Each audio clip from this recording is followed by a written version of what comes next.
Okay, so right off the bat, everyone's talking about Nepal right now and what happened on March 28th. Yeah, it's been all over the news. But we're going to do what we always do here on the Deep Dives. Mm-hmm. We're going to really take a deep dive. Go deeper than the headlines. Deeper than the headlines into what happened in Tinkune, in Kathmandu, and what's being called the Tinkune Kanda. Exactly, because, what might seem like, just another protest that turned violent. Right. It actually reflects some really deep tensions that are kind of bubbling under the surface in Nepal. Yeah, so how are we going to get to the bottom of this today? Well, we've been doing a lot of research. Of course. Looking at tons of different sources, news reports, firsthand accounts from people who were actually there. Yeah. Even some raw footage of the day itself, trying to put together. Wow, so you've been busy. Yeah, trying to put together, the most accurate picture possible for everyone. Okay, great. So let's get into it. So this whole thing, the Tinkune Kanda, it was really sparked by this movement to bring back the monarchy to Nepal. It's been around for a while, this sentiment, Yeah, it's been brewing. It's been brewing. But on March 28th, it really kind of exploded. Blew up, yeah.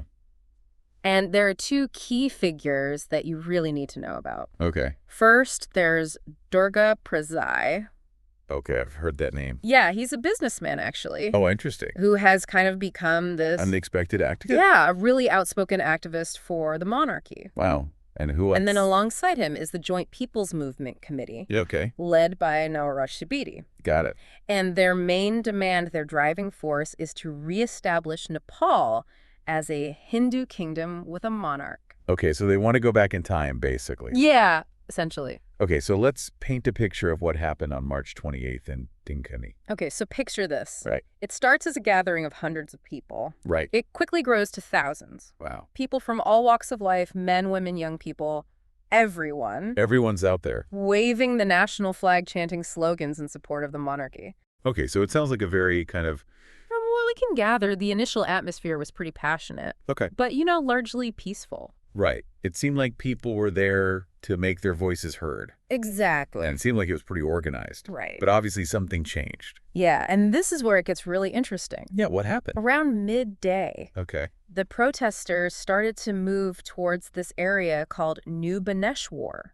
Now, this is a really key area. Why is that? Because it's right next to a bunch of important government buildings. Ah, so it's a sensitive area. Very sensitive. It's essentially a restricted zone for protests. Got it. So when they started moving towards Baneshwar... that's when the trouble started. That's when things started to change. That's really what triggered the response from the security forces. Right, because they had to protect those government buildings. Exactly.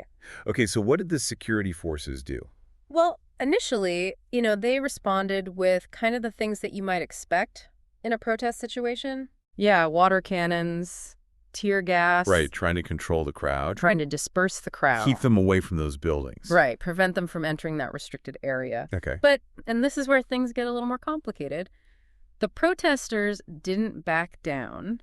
So they didn't just disperse and go home? No, they didn't. They, But things escalated. Things escalated, yeah. The reports that we've seen and the footage really indicate that the protest, unfortunately, turned violent. Okay. People were throwing bricks and stones. Oh. There were even reports of fires being started. Oh, no. It quickly escalated into this direct confrontation between the protesters and the security personnel. So it was basically a clash. Yeah, basically. And what did the security forces do at that point? Well, it led to an even, more forceful response from their side. Right, so they had to escalate as well. Right beyond the water cannons and the tear gas. Yeah. They ended up firing live ammunition. Oh, wow. Which is obviously a huge escalation. Huge. Yeah.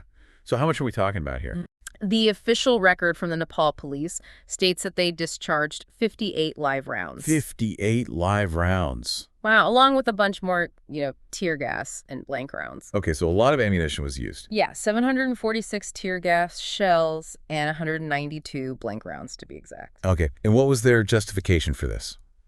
Well, the authorities have stated that the crowd had become really aggressive. Okay. And most importantly, they were trying to move towards Truphuvan International Airport. The airport. Yeah. That's a whole other level. Yeah, which obviously raises really serious security concerns. Right, of course, because if they can get to the airport, they can shut the whole country down. Exactly. It's a major vulnerability. Right. So you can understand why they would be concerned. Okay, so the situation was getting pretty out of hand. Yeah, it was a very tense and volatile situation. And tragically, it sounds like people lost their lives. Yeah, unfortunately, there were fatalities. How many were talking? 2 people died that day. Oh, tell me about them. Sebin Maharjan, a young man from Kirtipur, was shot and killed. Oh, that's so sad. And then Suresh Rajak, who was a journalist. A journalist. He was covering the protest, and he died. Oh, no. He was trapped in a building that was on fire. Oh, my God. That's awful. It was a really tragic incident. Yeah, it sounds like it. And were there any other injuries? Yeah, over 20 other people were injured by gunshots. Wow.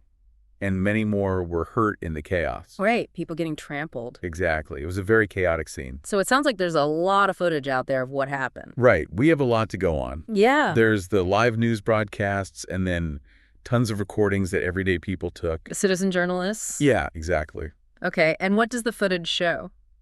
Well, it's complicated. Of course. On the one hand, you see protesters breaking down barricades. Okay. Some of them are definitely getting really aggressive with the police, like pushing and shoving, really confrontational. Yeah. But then on the other hand, you also see people who seem to be totally unarmed. Okay. Just regular protesters. Yeah, just caught up in the violence. So they were just there to protest peacefully. It seems like it. And they got swept up in all this. Yeah, it's really hard to tell who's doing what and who's responsible for what. Right, because it was so chaotic. Exactly. It's not a clear-cut situation at all. So this is where things get really murky. Yeah. And sensitive. So what happened after the protest? Well, Durga Prasad, the guy we talked about earlier. The activist? Yeah, he went into hiding. He disappeared? Basically. Wow. And what about the other organizers? The police started arresting some of the key figures involved in the protests. Wow, so they're cracking down. Yeah, they're definitely taking it seriously. And what about the government? What have they been doing?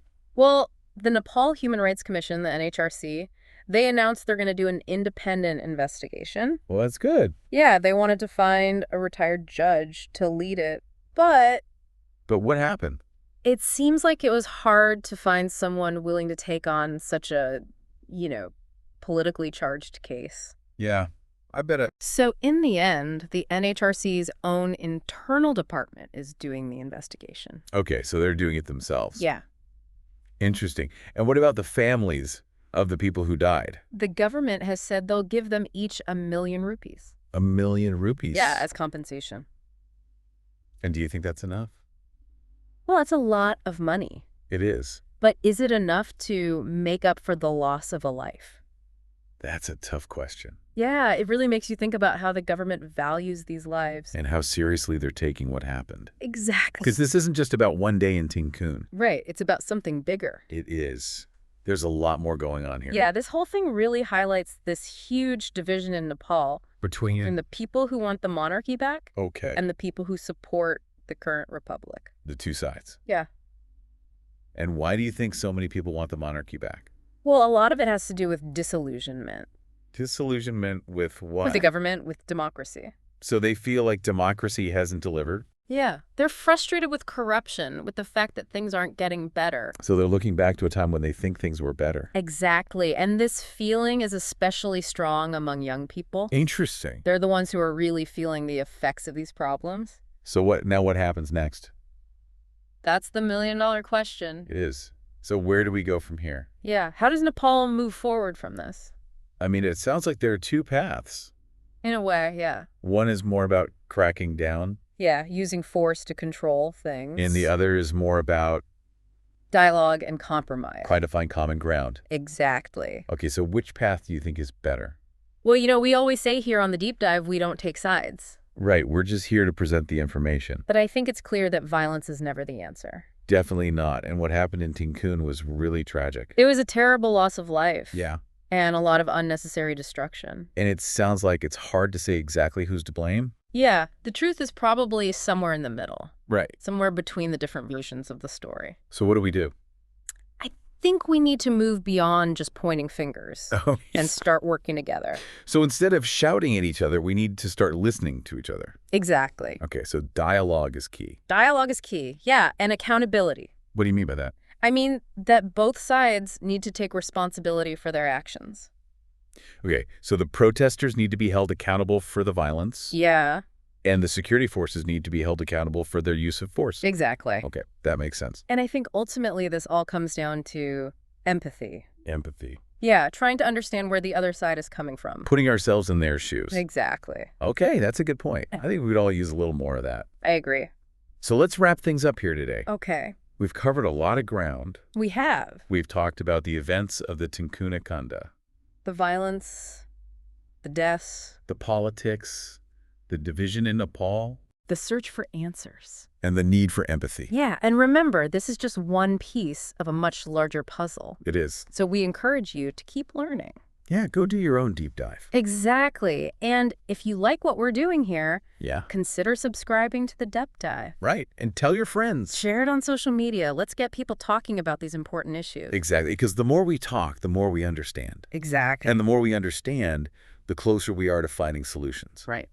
So as you go about your day today, yeah, I want you to keep in mind that the world is a very complicated place. It is. And it's easy to get caught up in the noise. Yeah, and all the conflicting information. But it's more important than ever to seek clarity. And to try to understand each other. Exactly. Mm-hmm. So stay safe, stay informed. And stay united. We're all in this together. We are. Together we can make things better. That's what the Deep Dive is all about. It is. Thanks for listening. See you next time.